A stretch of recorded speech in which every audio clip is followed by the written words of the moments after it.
Hai, Assalamualaikum. Terima kasih sudah klik video ini. Buat teman-teman yang kembali menonton di channel ini, thanks banget. Dan untuk yang pertama kali, salam kenal. Apa kabar nih teman-teman? Saya sangat berharap semoga kita semua masih dalam keadaan sehat, bahagia, dan tentunya diberikan kelancaran rezeki. Amin. Oke, hari ini adalah hari khusus nih untuk kita karena hari ini masuk ke segmen bahas kasus tipu-tipu. Pastikan teman-teman menyimak video ini agar terhindar dari modus-modus penipuan seperti ini. Nah, salah satu kasus yang lagi marak sekarang ini adalah kasus yang berkedok pekerjaan di luar negeri. Ya, lebih tepatnya kejahatan yang bermodus iming-iming TKI. Oknum-oknum ini biasa mengincar gadis-gadis atau kaum muda yang masih lugu soal pekerjaan. Misalnya nih, mereka diiming-imingi dapat gaji besar dengan kerja di luar negeri secara mudah. Nah, sampai di sana bukannya bekerja, malah luntang-lantung di negara orang. Nggak jelas gitu ya arah tujuannya. Dan banyak juga yang sudah bayar tapi gagal berangkat. Memang tidak sedikit nih teman-teman kita yang mendulang sukses dengan bekerja merantau di luar negeri. Ya, seperti beberapa teman-teman Recaro yang sekarang ini lagi nyimak video ini ya kan. Halo kakak-kakak yang lagi merantau di luar negeri. Semoga semuanya sukses dan juga terus lancar ya pekerjaannya. Nanti kita bisa sambil sharing-sharing nih pengalaman kakak-kakak di kolom komentar. Tapi teman-teman, yang perlu kalian ingat, ada banyak oknum-oknum jahat yang mengambil kesempatan ini untuk menipu sebagian orang. Ada juga nih yang sampai ditipu miliaran sama suaminya sendiri. Ada yang pulang-pulang dia sudah linglung. Waduh, nah sebelum kita menjadi salah satu korbannya, ada baiknya kalau langsung aja yuk kupas tuntas di channel Recaro.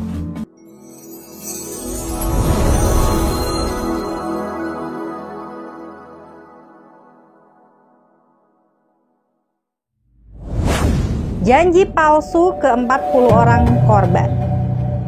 Kasus pertama ini berasal dari kota Ponorogo, Jawa Timur. Nah, awalnya kejadian ini bermula pada tahun 2015 lalu. Seseorang berinisial YAT menyebarkan informasi lowongan magang di Korea Selatan. Nah, banyak banget nih yang tertarik dan langsung mendaftar ke rumah YAT. Pendaftarannya ternyata nggak gratis gitu ya teman-teman. Biasanya ada kan dia pendaftaran tuh gratis. Nah, sistemnya bagi hasil saat dia sudah kerja di Korea. Tapi yang ini YAT itu meminta uang di depan 30 jutaan lebih ke masing-masing orang yang mendaftar. Ada yang 32 juta, bahkan sampai 38 juta per orang. YAT mengatasnamakan pihaknya sebagai PT Korindo, yaitu sebuah lembaga pendidikan bahasa Korea yang dikelolanya. Dan berbulan-bulan pun berlalu sampai 3 tahun kemudian. Puluhan orang yang mendaftar itu gak ada satupun yang diberangkatkan ke Korea. Jumlah mereka mencapai 40 orang nih, dan rata-rata baru lulus SMA pada saat itu. Akhirnya di tahun 2018 YAT diseret ke pengadilan dan terbukti sebagai korban juga. Loh, kok bisa? Karena dari PT yang sama ternyata YAT ini ikutan ketipu oleh perusahaan yang mengajaknya bekerja sama dengan lembaga kursusnya, yakni PT KS Plus yang menjamin anak-anak didiknya katanya lolos lowongan kerja tanpa tes. Kemudian kasus ini pun diselesaikan dengan YAT yang menyanggupi untuk mengembalikan secara perlahan uang-uang dari para korban. Namun, YAT harus terus menjadi saksi kunci dan akan terus memberikan keterangan yang diminta oleh Interpol dari Singapura dan juga Malaysia untuk memberikan informasi tentang PT KS Plus yang digadang-gadang sering banget buat ulah mengatasnamakan dari negara-negara tersebut. Waduh, ngeri ya teman-teman. Jadi di sini sang pemilik kursus bahasa Korea ini percaya pada sebuah perusahaan yang mengatakan akan memberikan pekerjaan di Korea Selatan. Ternyata menipu dirinya. Nah, jadi lain kali untuk para teman-teman yang mungkin mempunyai usaha seperti ini ya, kursus bahasa gitu ya, harus waspada nih sebelum menerima info-info jasa penyaluran tenaga kerja. Karena salah-salah kita malah yang jadi kambing hitam. Oke, next. Harapan palsu majikan Arab. Nah teman-teman, kejadian ini baru saja terjadi kira-kira 4 bulan yang lalu. Seorang BMI asal Cianjur pulang kampung dalam keadaan depresi berat. Kok bisa ya? Jadi BMI ini bernama Lili dan berusia 30 tahun. Dia berangkat sebagai BMI pada akhir tahun 2019 lalu. Negara tujuannya adalah wilayah Timur Tengah, tepatnya di Arab Saudi. Di sana, dia berharap bisa membantu ekonomi keluarganya. Tapi sayang nih teman-teman, 13 bulan sejak kepergiannya mencari nafkah, Lili justru pulang dengan tangan hampa. Gajinya selama 1 tahun 1 bulan itu tidak dibayar. Dan parahnya lagi, Lili tiba-tiba saja menjadi orang linglung dan tampak depresi. Kondisi Lili yang awalnya ceria, sehat dan juga normal, mendadak menjadi suka bicara ngelantur. Dan kalau ditanyain, jawabannya itu nggak pernah nyambung sama sekali. Ya, semua itu terjadi semenjak kepulangannya dari Arab Saudi.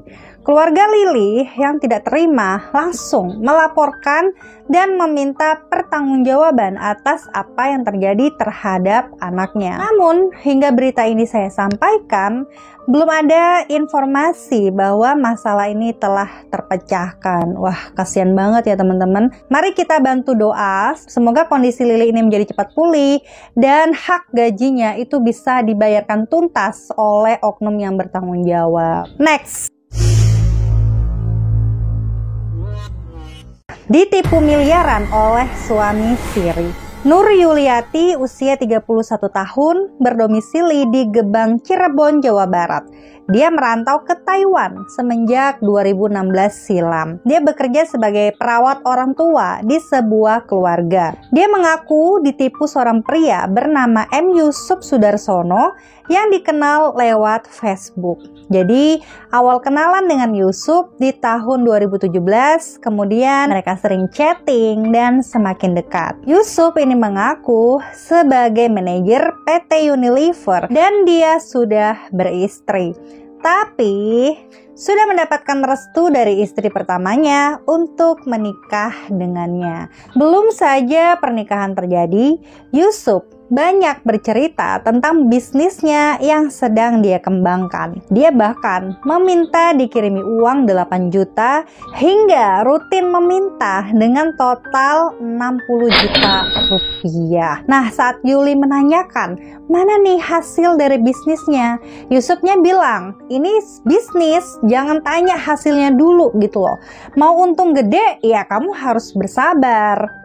Dan dari pertengahan tahun 2018, Yuli rutin mentransfer uang sebesar 8 juta per bulan ke Yusuf. Dan akhirnya Yusuf kembali menawarkan proyek investasi untuk membangun sebuah perusahaan baru di tahun 2019 dengan total biaya 600 juta. Lalu nggak cukup sampai di situ dong nipunya. Dia pun lanjut nih merayu Yuli untuk mengajak majikannya berinvestasi pengolahan limbah, bahkan mencatut nama Bapak Presiden Jokowi yang mengklaim Yusuf sebagai pihak yang ditunjuk untuk mengerjakan proyek nasional itu. Waduh, ngeri juga nih nipunya ya kan? Dan dia katanya membutuhkan 30 miliar untuk membangun pabrik pengolahan limbah tersebut. Kemudian setelah itu Yuli ini percaya, dia pulang ke Indonesia dan sempat dikarantina di Wisma Atlet pada 12 Juli 2020. Dari Jakarta, Yuli ini dijemput sama Yusuf. kemudian diajak ke Brebes. Nah, saat itu Yuli ternyata membawa uang 3 miliar dari pinjamannya ke majikannya di Taiwan. Yuli saat itu langsung mentransfer 2 miliar kepada Yusuf. Dan esokan harinya mereka menikah siri. Dan setelah menikah, ternyata Yusuf meminta lagi ditransfer uang yang 1 miliarnya itu. Ya, karena Yuli ini sudah percaya banget gitu kan. Langsung lah ditransfer sama Yuli. 2 bulan berlalu, ternyata tidak ada kabar sama sekali soal bisnis itu. Majikan Yuli mempertanyakan uang tersebut. Namun, saat Yuli bertanya kepada Yusuf, tiba-tiba saja mengatakan akan segera bercerai dengannya. Nah, di situ pasti hancur banget ya teman-teman perasaannya Yuli. Dimana harta yang dimiliki sudah ludes, ditambah juga hutang ke majikannya sebesar 3 miliar. Terus udah gitu ditipu cinta lagi. Nah, kemudian Yuli pun segera melaporkan Yusuf ke polisi nih teman-teman. Tapi ternyata masalahnya nggak langsung selesai. Yusuf memiliki seorang kuasa hukum yang mengatakan bahwa ini bukanlah kasus penipuan. Ya, ini hanyalah kasus hutang piutang katanya. Di mana seseorang yang berhutang hanya wajib mengembalikan pinjaman yang terpakai. Dan dengan dalih bisnis yang dijalankannya itu bangkrut, Yusuf ini akan segera mengembalikan 1 miliar dulu. Baru kemudian dicicil sisanya gitu loh. Waduh, gimana teman-teman? Ribet dan susah banget ya kalau misalnya kita udah ketipu kayak begini, uang melayang, kita malah kalah di jalur hukum. Nah, gimana nih menurut kalian dengan kasus kali ini? Apakah ada yang mungkin pernah hampir ketipu oleh pria-pria yang mencari mangsa seperti ini? Sekian dulu segmen dari tipu-tipu kali ini yang membahas tentang penipuan BMI. Semoga tidak ada lagi orang-orang yang tertipu dengan modus-modus seperti ini. Dan yang pasti kita semua harus lebih teliti dan selalu waspada dari penipuan berkedok lowongan pekerjaan seperti yang tadi kita bahas, ya kan?